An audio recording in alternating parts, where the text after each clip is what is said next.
Welcome back to island of flavours. आज मैं बनाने जा रही हूँ सबका पसंदीदा आलू का पराठा। तो आलू का पराठा जनरली लोग ब्रेकफास्ट में खाते हैं और नॉर्थ साइड में ये काफ़ी फेमस ब्रेकफास्ट आइटम होता है। तो आज जो मैं रेसिपी शेयर करने जा रही हूँ ये बहुत ही सिंपल है, काफ़ी सिंपल इंग्रेडिएंट्स से बन जाता है। तो चलिए अभी फिलिंग बनाने के लिए हमें क्या क्या चाहिए वो देखते हैं। तो यहाँ मैंने लिया है 4 मीडियम साइज़ के आलू उबले हुए। ये वज़न में कुछ 300 ग्राम होंगे। और यहाँ है अदरक, 1 इंच अदरक का टुकड़ा। इसे मैंने छील कर और फाइनली चॉप कर लिया है। अगर आप चाहें तो इसे ग्रेट भी कर सकते हैं, बट फाइन ग्रेट करें, चीज़ ग्रेटर से आप ग्रेट करें, क्योंकि ज़्यादा बड़े बड़े अदरक मुंह में आएंगे तो बहुत लोगों को पसंद नहीं होता है। और ये रहा 1 मीडियम साइज़ का प्याज, इसे भी मैंने फाइनली चॉप कर लिया है। ये कुछ हरा धनिया है। तो अगर आप चाहें तो आप हरा धनिया डालें, नहीं तो आप इसके बदले दिल लीव्स भी डाल सकते हैं। दिल लीव्स को हिंदी में सोआ भी बोलते हैं। तो अगर आप सोआ डाल रहे हैं तो आप हरा धनिया स्किप कर सकते हैं। तो ये आप अपने टेस्ट के अकॉर्डिंग डालें। आज मैं हरा धनिया डाल रही हूँ। और यहाँ पे मैंने लिए हैं 2 बारीक कटी हुई हरी मिर्च। ये बहुत तीखी वाली मिर्च है, तो आप मिर्ची की क्वांटिटी अपने टेस्ट के अकॉर्डिंग कम ज़्यादा कर सकते हैं।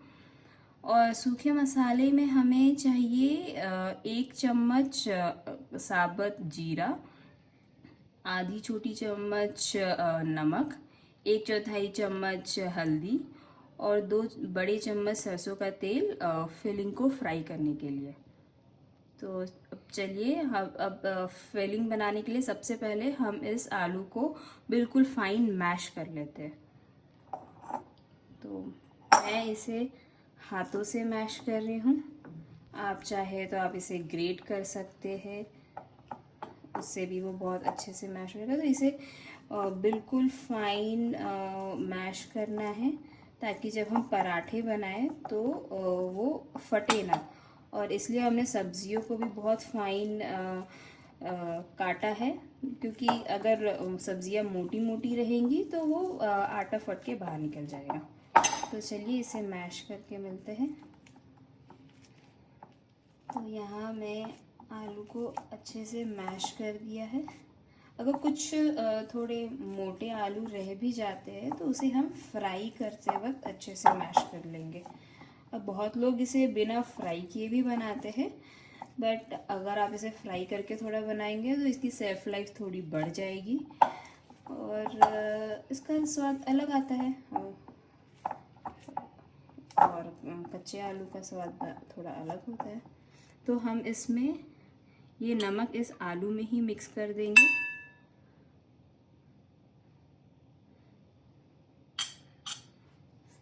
इसे अच्छे से मिक्स कर देंगे और इसके बाद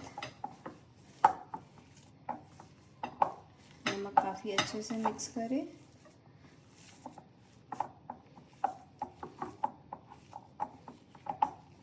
तो ये मिक्स होकर रेडी हो गया है। अब चलिए इसे फ्राई करते हैं। तो चलिए, अब यहाँ हमने एक कढ़ाई को गरम कर लिया है। अब हम इसमें सरसों का तेल डालते हैं।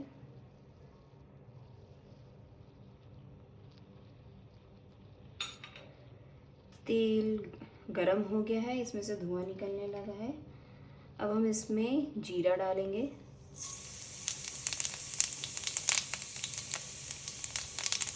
जीरा अच्छे से फ्राई होने के बाद इसमें अदरक डालेंगे। ऐसे थोड़ा चला लेते हैं। ये थोड़ा उछलेगा तो आप इसमें हल्दी डाल दें। अगर आप हल्दी पहले डाल देंगे तो ये उछलना थोड़ा कम हो जाएगा। अब हम इसमें डालेंगे हरी मिर्च। ध्यान दें, अदरक को थोड़ा 30 सेकंड हम पका लेंगे ताकि उसकी कच्ची महक चली जाए, नहीं तो वो अदरक का थोड़ा कच्चापन रह जाता है। अब इसमें जाएगा प्याज।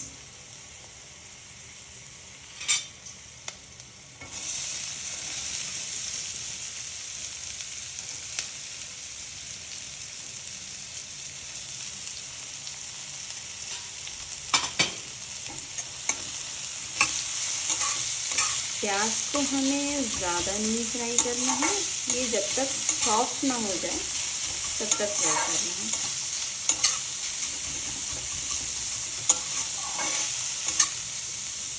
तो आप चाहे तो इसमें थोड़ा एक पिंच नमक डाल सकते हैं ताकि ये प्याज जल्दी से गल जाए।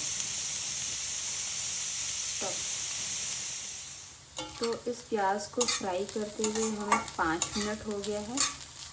अब इस स्टेज पे हम उबले हुए आलू डाल देंगे, जिसमें हमने नमक पहले से ही मिक्स कर दिया है।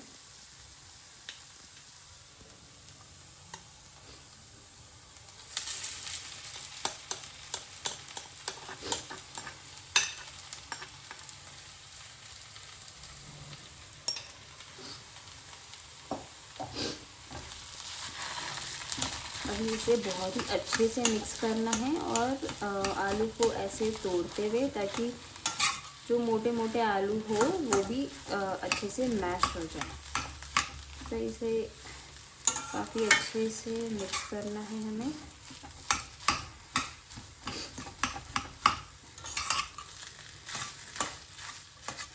इसमें थोड़ा टाइम लगता है, पर ध्यान रखिए इसे काफ़ी अच्छे से मिक्स, आलू को तोड़ते हुए मिक्स कर ले। इसी स्टेज पे हम इसमें हरा धनिया भी डाल देंगे ताकि सब कुछ अच्छे से मिक्स हो, एक साथ अच्छे से मिक्स हो जाए। हरा धनिया थोड़ा अच्छी क्वांटिटी में डालें, इससे स्वाद आता है।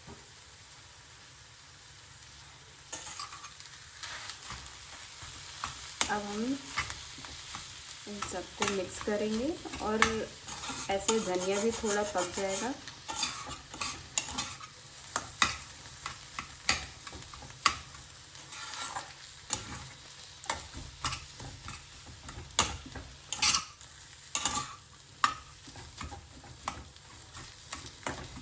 तो ये हमारा आलू का फिलिंग रेडी हो गया है।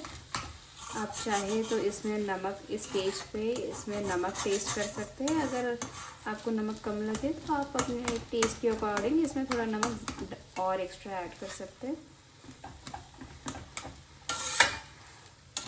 तो ये फिलिंग अब रेडी हो गया है। अब हमें इसे थोड़ा ठंडा करना है, ताकि ठंडा करके तब इसे हम आलू में, आटे में भरकर इसकी रोटियां बनाएंगे।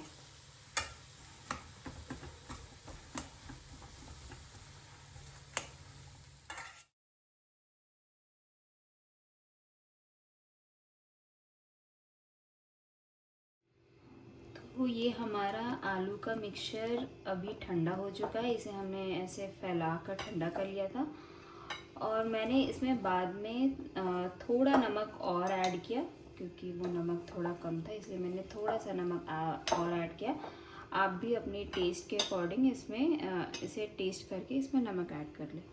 अभी रोटी के लिए मैंने यहाँ पे 2 कप आटा गूंद के रेडी कर लिया है। ये बिल्कुल ही सॉफ्ट आटा है, जैसे आप रोटी के लिए बनाते हैं।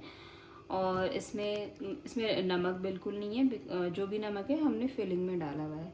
ये थोड़ा सूखा आटा है और ये घी चपाती को फ्राई करने के लिए। तो आइए अब हम रोटी बना लेते हैं। तो हम एक थोड़ा सा आटा लेंगे पहले और इसे अच्छे से चिकना कर लेंगे। उसके बाद इसमें और सूखा आटा लगाएंगे और फिर इसे दोनों अंगूठे की मदद से बीच में गड्ढा करेंगे। कोशिश करें कि ये बराबर हो हर तरफ से, ताकि हमारी रोटी में फिलिंग बराबर तरीके से स्प्रेड हो। ये इतना काफ़ी है। अब हम इसमें थोड़ा फिलिंग डालेंगे चम्मच की मदद से थोड़ा सा डालकर अब इस फिलिंग को अंगूठे से दबाते हुए इसे बंद करेंगे। फिलिंग को काफ़ी अच्छे से भरना है।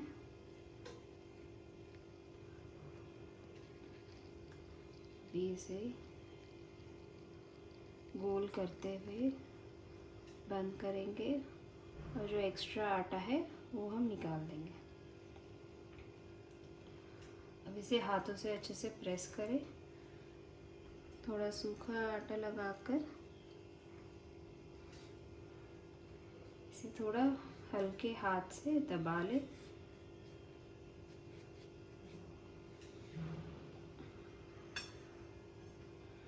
और अब इसे पतला बेल लेते हैं। बिल्कुल हल्के हाथ से बेलें, नहीं तो इसका फिलिंग बाहर निकल जाएगा।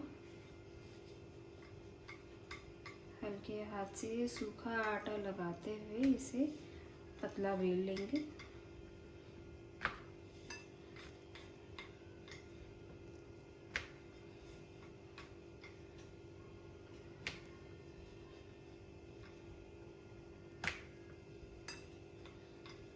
ध्यान रखिए कि ये पराठा चारों तरफ से बराबर बेलना चाहिए।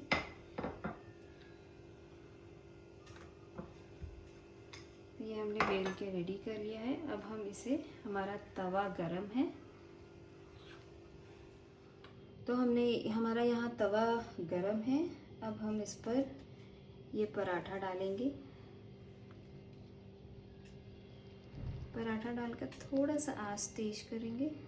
ये मीडियम आंच पर है।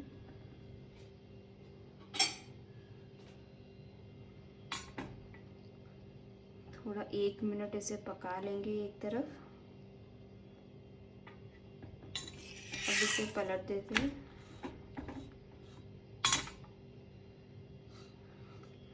और मैं यहाँ पे घी यूज़ कर रही हूँ। आप चाहे तो कोई भी ऑयल, आपके पसंद का, ग्राउंडनट ऑयल, कोई refined oil, rice bran oil, आप जो भी खाना पसंद करें आप उसमें बना सकते हैं।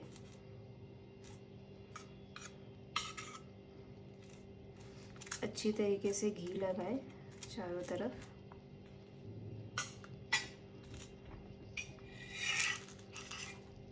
अब इसे पलट कर दूसरी तरफ भी घी लगाएंगे।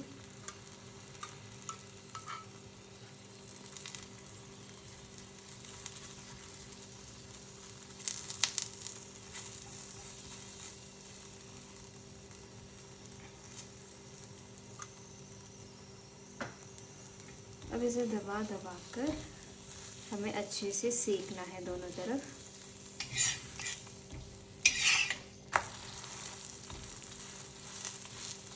फिर हल्के हाथ से दबाए।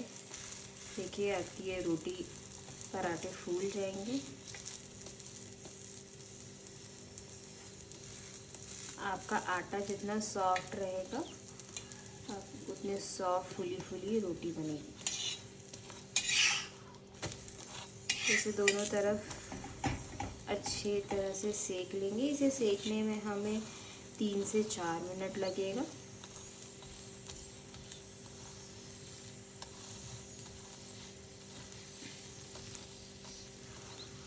और मैं यहाँ लोहे का तवा यूज़ कर रही हूँ। आप कोशिश करें आप भी लोहे का तवा यूज़ करें। नॉन स्टिक से जितना दूर है वो अच्छा है। तो यहाँ हमारा पराठा सेक कर रेडी हो गया है।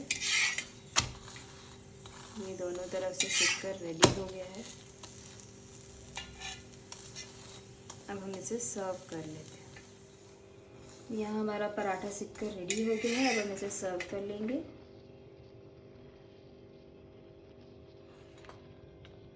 मैंने इसे दही के साथ सर्व किया है। वैसे तो ये आलू का पराठा आप ऐसे ही खा सकते हैं, पर आप चाहे तो आप इसे दही के साथ, टमाटर की चटनी के साथ या फिर अचार के साथ, आपको जैसे पसंद हो आप वैसे खा सकते हैं। Thank you for watching my recipe.